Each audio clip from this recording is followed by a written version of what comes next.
What's up, everybody? Sparks Comics here. Finally back to do a regular video like I normally do. It's new comic book day, so let's just jump on into everything here and break down what I picked up this week. I have actually read through everything already this week, and there's some great stuff that came out. Really good stories, both Marvel, indie, and I picked up Batman this week too, and that was a great story too. So let's just start talking about these. First up, one that I didn't have pulled for me, but saw on the shelf and figured why not. Knock 'em Dead from Aftershock. Essentially, premise is this guy is trying to be a stand-up comedian, gets killed, and makes a deal with a ghost that inhabits his body and keeps him alive. It sets up that, but we didn't get to see that action yet. So I think I might have to pick up number 2 to see what's going on. 'Cause it was pretty good, pretty cool. From AWA Upshot, we got E-Ratic, number 1. Premise being a kid that has powers for 10 minutes. They can only use them for 10 minutes in a day. Pretty cool. Looks like the character design concept's a little bit kind of like Spider-Man, at least like Scarlet Spider maybe.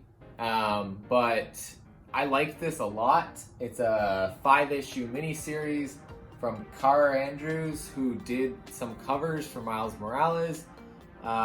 He wrote and illustrated this, so pretty cool book. This one here's the cover A. I've got the cover B somewhere else, and I'll show that off in a minute. From Image, we got Inkblot number 4. This was another fun little tale with the cat. Just found out the cat, this is a little bit of a spoiler, but I guess it doesn't really have too big of an implication because it's Inkblot. But the cat can time travel. So not only is it creating portals and going into places and disrupting things, it can time travel. So that's pretty cool.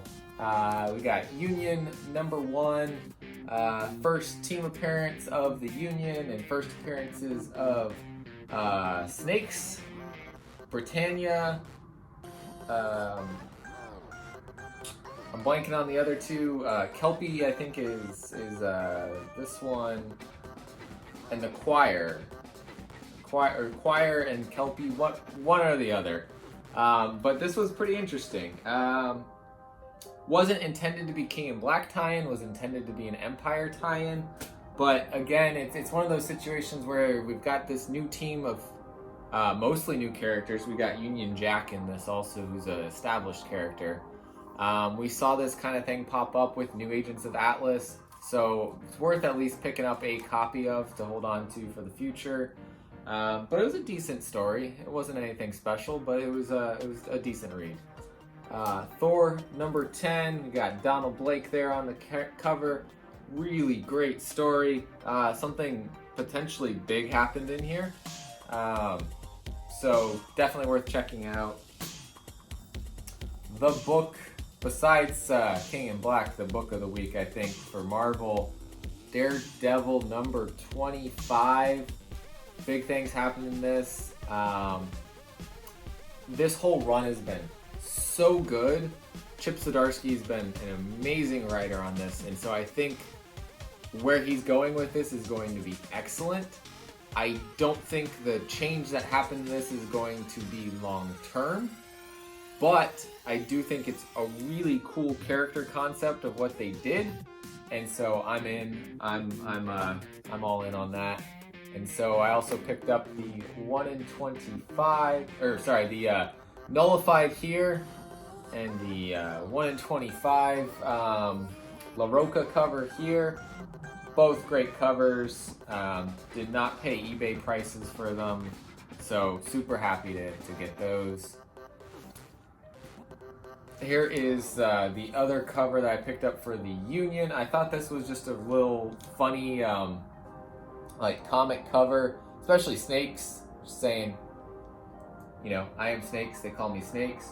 We've got They Called Me the Choir, They Didn't Like Scream, that was my supervillain name.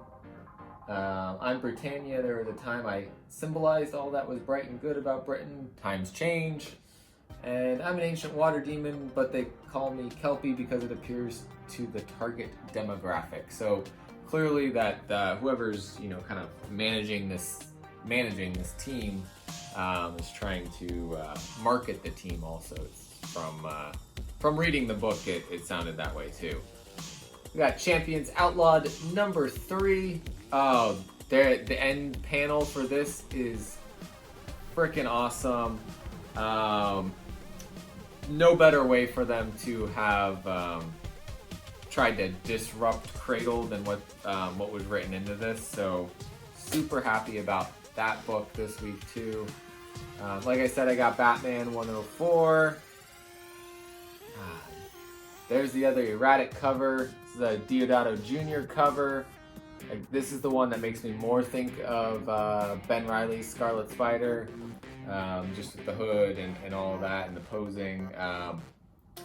Definitely love this. It's 5 issues. AWA Upshot's been doing some great things. This is a little bit different from their usual type of book, but I think it's a cool story that's worth looking into. I missed this cover last week for I Walk with Monsters, so I went back and grabbed it this week. Giga number 1 had a second print, so it had this second print cover here.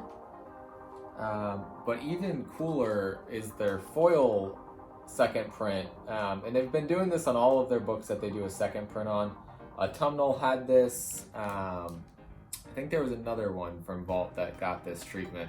But this is really cool with the stars in the sky on the foil.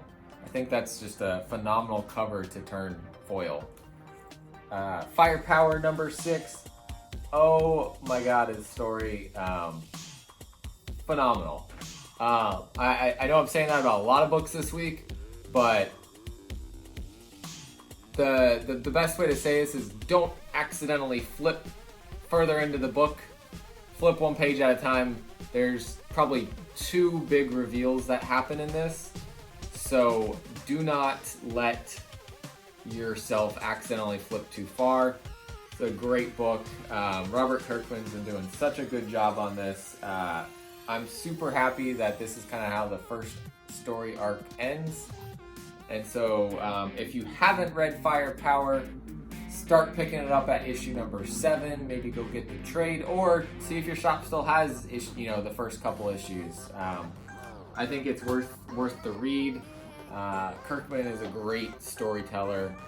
We saw that in The Walking Dead, so I'm hoping that means he's trying to transfer that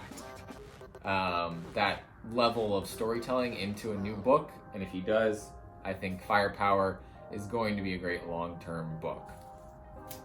Strangely, so ASM 53 LR came out last week, but this specific cover came out this week. I don't know why that is. I don't know if there was a issue with the cover or something, but got it this week instead of last week. Atlantis Attacks number 5, finally wrapping up that Atlantis Attacks storyline with Pan, that conglomerate city that was created. We see in the cover, this is a tie-in to the King in Black. It's very minimally a tie-in to the King in Black. Like, last panel ties in to the King in Black, and that's it. But it does give me more confidence in the Namor tie-in for the King in Black. So that's all I can really say there. But the story was good. I like this set of characters, the Agents of Atlas, the new Agents of Atlas, that is. So I'm hoping that this isn't the end of their story, because it sounds like the Namor tie-in is not going to include them. So I don't know where they're going to pop back up next. And other than Arrow's book, if that's still going on, or Swordmaster, not sure if they're still going on. I like the team. I haven't been too into the individual series for them, but It's one of those types of the group works better, I think. Miles Morales, Spider-Man number 21. So I got that cover A, and of course had to get the nullified cover. This is probably one of my favorite nullifieds besides the Daredevil. It's perfect. Like, I don't know how we could have gotten a better one there. And it's in Hook Lee. I love his art. So that's the cover A, cover B. And then I got the 1 in 10 cover. This was by Horton. Another great video game cover here. And then there's just so much good stuff this week. Knull number 1, the Marvel Tales book that reprints Venom number 3 and 4. So if you didn't get to read Knull's origin and first appearance, here it is again. Go get it from your local comic shop. I think this has long-term potential depending on what happens in the King in Black. So go pick this up. You probably will not regret that, other than the fact that it has like a $7.99 price tag on it, so that may be a deterrent. But it's got Knull number 3, number 4. It's got Web of Venom, Cult of Carnage, and it's got Venom number 25. So plenty of reason to pick that up. You get 4 issues for the price of maybe 2 issues. Pretty cool. And so it's King in Black week. We've got the King in Black tattoo here. Super cool. I didn't pick up this cover because I've got it pre-ordered for a cheaper price than cover price. So I figured I would not pick that up today. But I did get cover A so I could read this. Blew my mind. That's all I can really say without spoiling anything in it. Donny Cates did not use any hyperbole when he hyped this up. At least issue 1. Can't speak for what's going to happen the rest of the series, but issue 1 brought the fire, brought the heat, brought the frickin' symbiotes. Yes. Couldn't leave without then picking up that secret variant with the Thing on the cover instead of the Hulk. Honestly, I'm a bigger fan of the Thing than I am of the Hulk, so boom, love it, love it. And then one other cover, well, there's one other that I've got held for me now because I was going to pick it up, but did not want to blow the budget this week. This is the Stormbreakers cover by Nacha Bustos. This really just reminds me of like the animated type of drawing of Venom, you know, maybe some Lethal Protector kind of stuff going on. So I didn't pick, you know, I haven't been picking up all the Stormbreakers covers, but this one had to be picked up.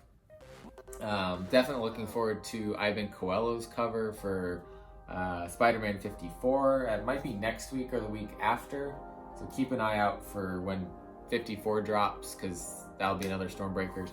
These Stormbreakers covers are 1 per store, so you've gotta, you gotta hunt for these because they may disappear right away. That's what I picked up this week, though. So thanks everybody for watching. Please be sure to like this video, hit the subscribe button, and drop a comment below. Let me know what you picked up for New Comic Book Day this week. And I'll see you guys next time.